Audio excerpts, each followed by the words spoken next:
one thing I talk a lot about is attachment trauma, right? And how when we experience childhood trauma as children, it now translates into how we relate to others as adults. So Can if you give me I an example? so if I had an emotionally neglectful parent, right, who was kind of like, maybe, yeah, you had food on the table, clothes on your back, a roof over your head, but they weren't necessarily attuned to your needs. They were around, but they weren't present and validating. You didn't necessarily feel seen or heard growing up. And a lot of us normalize that, but we don't really realize it until we get into adult relationships and we realize that we have anxious attachment. So what happens is, as adults, then, if you're the child that suffered emotional neglect growing up, sex might be the only way that you know how to connect to someone else because you have that person's undivided attention. You have that person caring for you in that moment. The love bombing that happens, the lead up to all of Hold on, hold that. on. What's love bombing? Love bombing is the excessive care and attention that's shown to someone in such a way that it becomes overwhelming. So you meet someone and you guys are talking on the phone. We were just talking about this on the live last night. You're talking on the phone 12 hours a day. You're texting throughout the day. Y'all are seeing each other all the time. And it's not sustainable. So what happens is that person eventually drops off. They ghost you or they fall back and they get avoided. And the other person's like, but wait, what happened? I need all this attention, but that's not sustainable. So with love bombing, it almost feels just really superficial. It feels really glib because it's not necessarily genuine. It's related to what we call a hyperactivated reward system. So kind of like the bright, shiny Man, hold object. on, boy, you going. Hyperactive, Hyperactivated reward system. define that. So hyperactivated reward system is essentially like when someone was emotionally neglected as a child, they often had to chase their parent for attention. So when they finally secured that attention, they felt loved, they felt seen, they felt heard, right? With love bombing as adults, they're essentially doing the same thing. They're chasing you, but once they have you, it's kind of like, okay, thank you, and they move on. So you'll hear from, because a lot of the women who follow me are in heterosexual relationships. So like they'll say, well, after I had sex with him, or after I agreed to be in a relationship, it was like boop, the person disappeared, or boop, they just kind of stopped doing what they were doing. And that's just because of the hyperactivated reward system. When you're working towards a goal and you're like, I'll give you a better example. Is it like this? I'm so sorry I had to interrupt you. Is it like when everything is perfect, y'all finally get married and she just act totally different? or he acts different. Yes, Oh, either or. you gotta represent them, huh? Yes. Okay. Thank you for agreeing with me. Okay. It can. I think that's a surface example. With a hyperactivated reward system, you got to focus on the word hyper. Like Okay. it's very intense.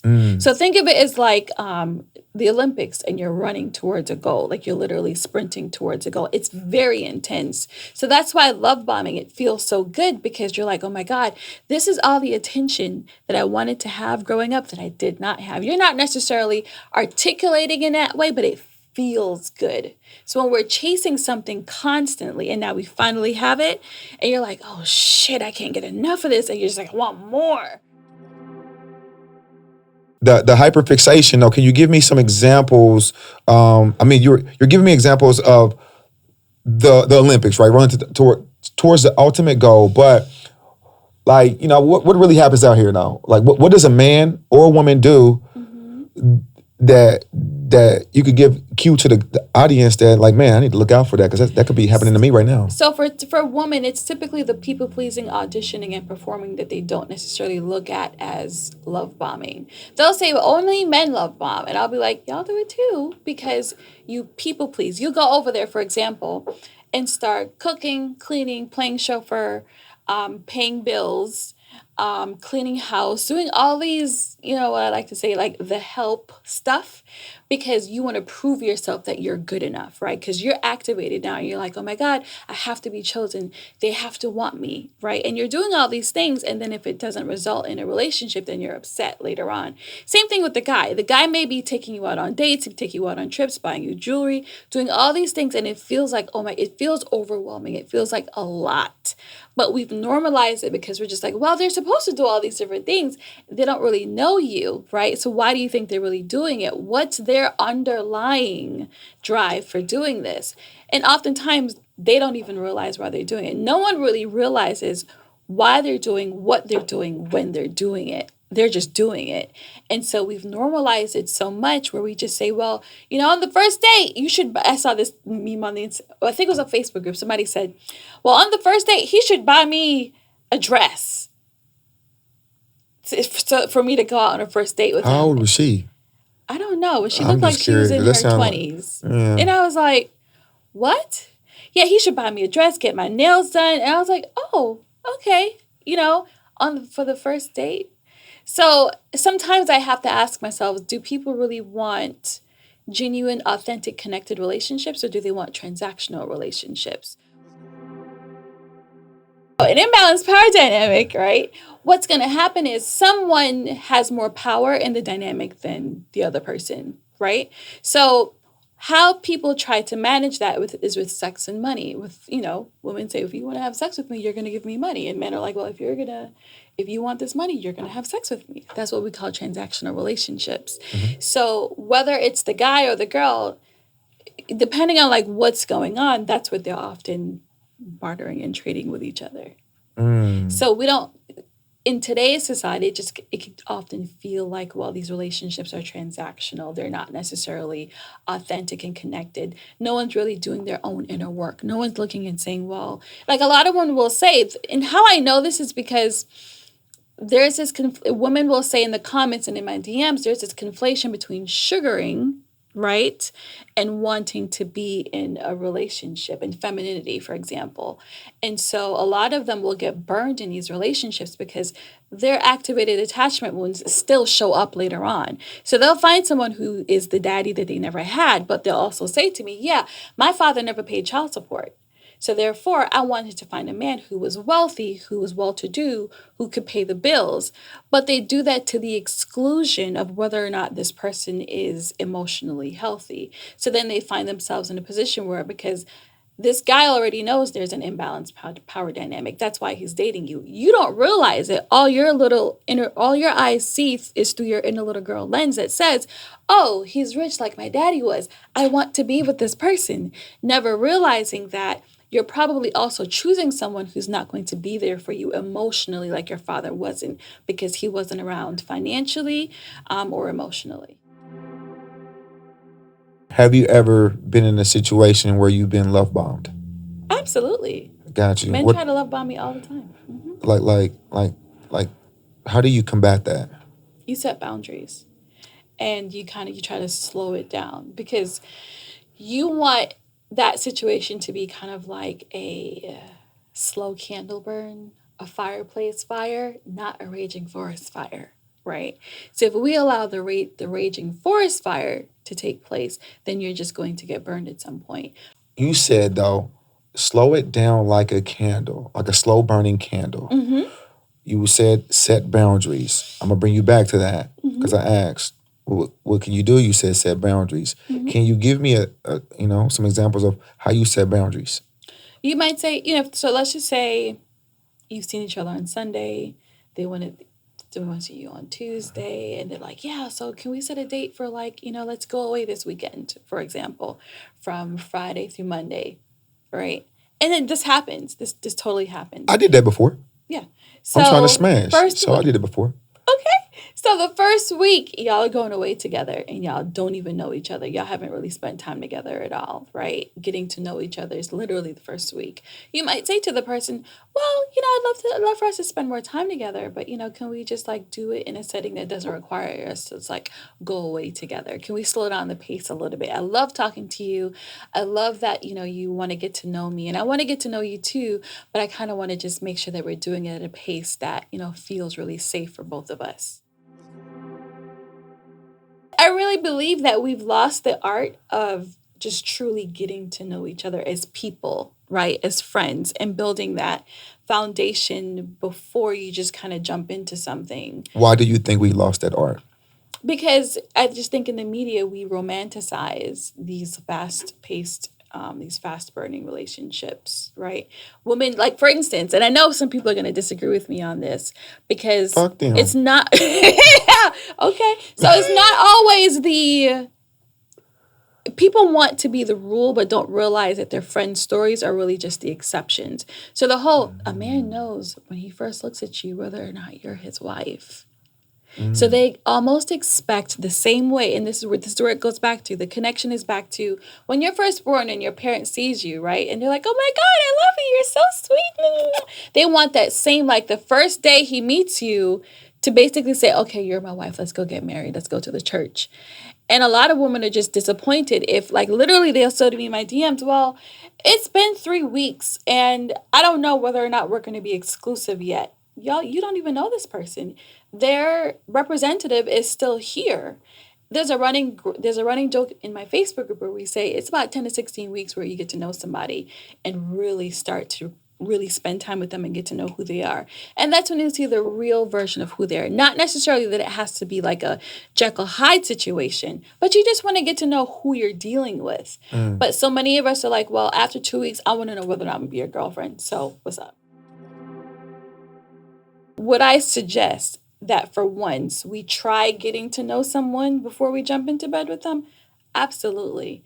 Because as we're debating right now on my page, activated attachment wounds are real.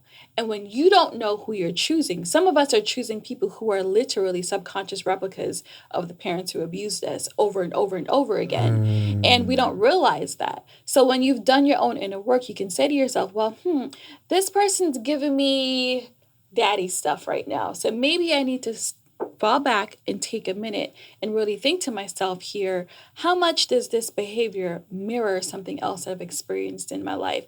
Even if you're not really clear on what happened to you when you were growing up, you just know that you are familiar with people who drop off for 3 weeks, come back in for 5 days, have sex with you, drop off again, come back in, and it's a circular pattern. And so you kind of have to say to yourself, well, this is not really what I want anymore. So how do I jump off of this merry-go-round? No one really asked that question because they're too caught up in the hyperactivated reward system. They're caught up in all the oxytocin, the dopamine, the adrenaline, the endorphins that are running through us whenever we're interacting with someone and we're not really taking the time to get to know them. So sex is involved. We're spending copious amount of time together. There's nothing wrong with sex in and of itself. There's nothing wrong with spending time with each other, but there's no time really by ourselves in that process to really say to ourselves, do I like this person? Like, what's really going on right now? They cursed out their baby mama in front of me or called her a bitch and a hoe, and she was all these other different things. And I also realized that they're still talking to their ex that they said they broke up with 6 months ago, but they actually just slept together 2 weeks ago. Do I really want to continue? And some people just decide to continue anyway because they're just kind of like, I'm too caught up in the situation to be able to turn back now. Do you really think most people wait 3 months before sex? I don't think most people wait 3 months before sex, but I think it would behoove them to give themselves the time to be able to get to know the person well enough before sex. I don't believe in 90-day rules or anything like that. I think everyone has to do what works for them, Okay. right? But I do think that we live in this culture of like, okay, it's been 2 dates, let's go have sex now. What are some tools or some exercises that one listening and that is on the struggle bus could apply? So one of the tools that we use within the Loving Me After We Inner Circle membership is the life timeline. It is a very involved exercise, so we tell people to kind of go slow with it. It helps them pinpoint stuff that's happened in their past to what's going on today in the present. So, for example, in my own example, one of the things I would say to my therapist at the time was, well, he's so even keeled because I used to be really attracted to men who were like even keeled and calm, right? And so she would say to me, every time you tell me about a new guy, you always lead with the fact that they're even keeled. What's the connection you have with that to your past? And I was like, well, my dad was like 6'4", really, really tall, light bright man, and very even keeled, very calm, very patient man. And so, however, I was also choosing people who were also in the next vein, very verbally abusive. My mother was like that growing up. So I would choose this person who was a combination of the two of them. Mm. And so when you do the life timeline, you're able to pinpoint certain connections from the past and how it's showing up for you in the present. Mm. Because one of the things in the timeline that I noted was that whenever I had an issue come up with my father, I would note in the feelings category, he made me feel safe because he was so calm. My mother was a firecracker. She was just over the top loud and just almost, verbally abusive all the time. And so for me, I had to learn how to pinpoint what was going on. As women, we're told sometimes like it's not cute to be angry. For men, right? I think you all get criticized so much in the media about who you are and toxic masculinity and how you show up. So, especially as a black man, for you to display your anger to somebody, it's like, oh my God, I'm becoming that person, right? So then it doesn't become safe for you to express that anger because then that person will really know the depth and breadth of what you're really feeling. And then you have to confront it because if you were ready to confront it in the first place, you would express it, but you're not ready to do so. So I would say, first of all, connecting to those feelings and recognizing that regardless of what the consequence, well, not regardless of what the consequences are, but regardless of what you feel, they're valid. I always say this, regardless of whether or not what you feel is valid or not, it's valid. Like it's whether or not it's true, it's valid. So let's just say you feel something happened that may not necessarily be factual. It doesn't matter. You feel what you feel. So you have to first do the work of getting in touch with those feelings, first of all. When I worked in foster care, I'd have people when we interviewed the foster parents, they would say, oh, yeah, I would still beat my kid with an extension cord. Context. You're talking to the director of training for a foster care agency, and you're telling me, I'm interviewing, you're telling me you would still whoop a foster kid who just got out of foster care with an extension cord. They were likely beaten with an extension cord. You want me to put one of our kids there? So self-awareness, they don't have the self-awareness to even say to themselves, I shouldn't even say that to her on this interview because I'm going to still whip this kid's ass later on. They couldn't even say that. They were just like, I would still do it. And I would just say, we're not gonna place our kids there. So when you have the awareness to be able to say, you know what, I went through this kind of feeling disconnected from my father. I don't want my kids to feel that way. So I'm gonna do things differently. I may have my own struggles, but I want to have this different experience with my kids, right? And we're not saying that you have to be perfect at it, but just enough self-awareness to say, I don't want my kids to experience that is enough for us to get on a journey to break certain generational curses or around generational trauma. How does narcissistic abuse affect us in the workplace?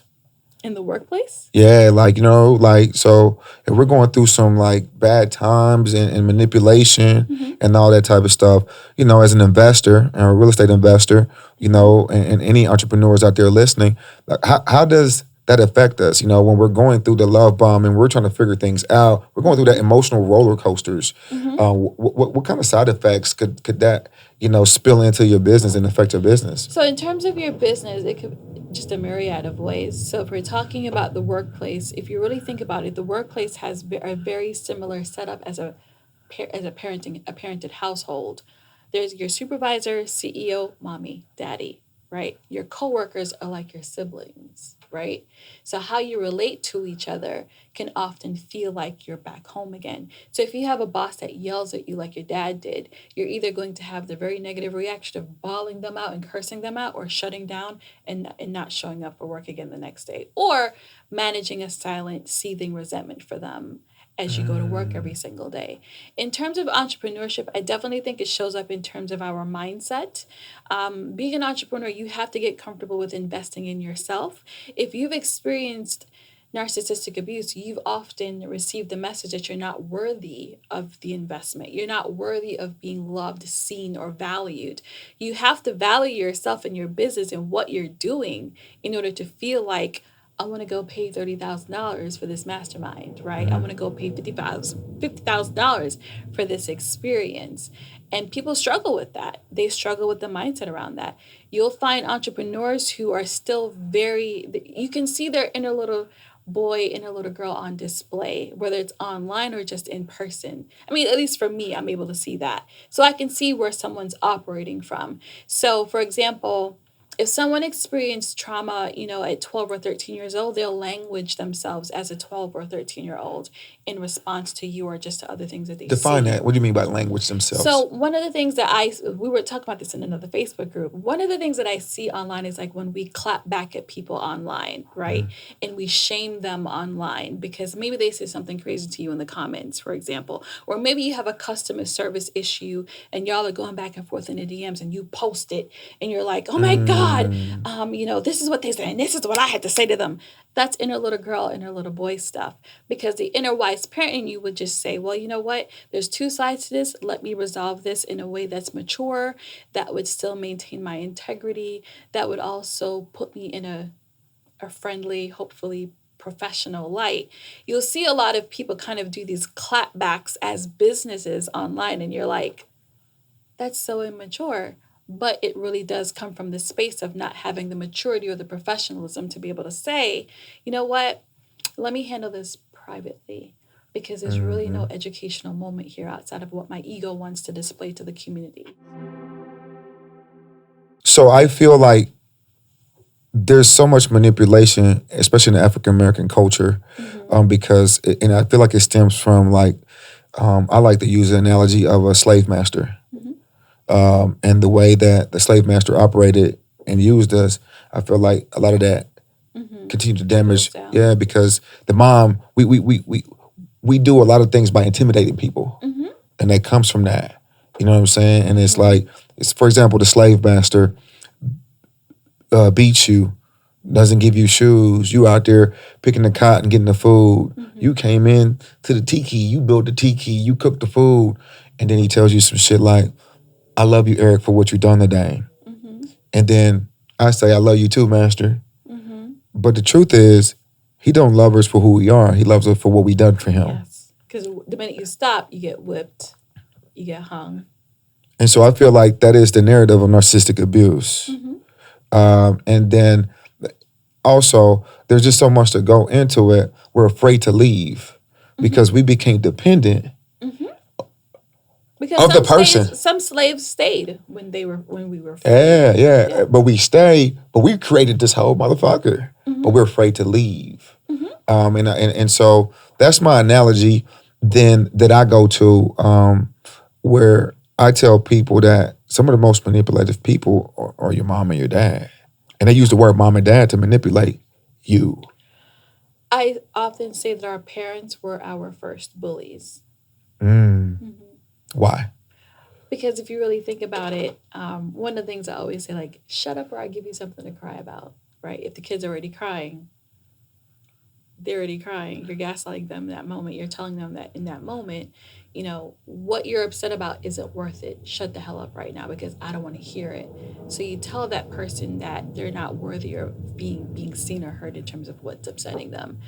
When someone gets bullied at school, right? So I've had clients where they've told me that, they've had kids hold their head down and flush a toilet with their head inside the toilet bowl while they're pissing on them, right? And so when you think about it, abuse is abuse. It really comes down to the feeling of shame, right? And low self worth when someone does that to you. So you've got mom at home telling you, shut up or I'll give you something to cry about because you talk too much, right? In school, the teacher may say you talk too much. You came home with like a red day, like the kids get the dots in their cards when they come home from school, and your parents like, well, what happened? You was talking too much. No, I wasn't talking too much. Shut up, go to your room, right? And shut up before I give you something to cry about. But really, the kid was getting bullied and trying to communicate that to the teacher, but the teacher's not listening. Teacher doesn't have time, so no one's really hearing them. They grow up in relationships and choose people who are a combination of the teacher and the parent who never listen to them, but is steady abusing them. Do you see how that works? Hmm. So that's how that shows up in our relationships. What did you learn about yourself in this experience?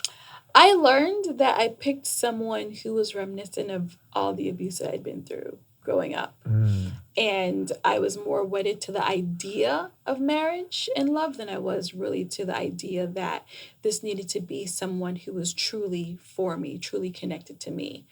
And in that situation, in hindsight, you just kind of learn that I got married because of all the social pressures. I was 25. And one of our things where we would tell people is like, yeah, we graduated college, we got married, we bought the house, we did all the socially expected things that we were supposed to do, right? Financially, marriage wise. The next thing was, when y'all gonna have some kids? And it was just like, pump brakes, right?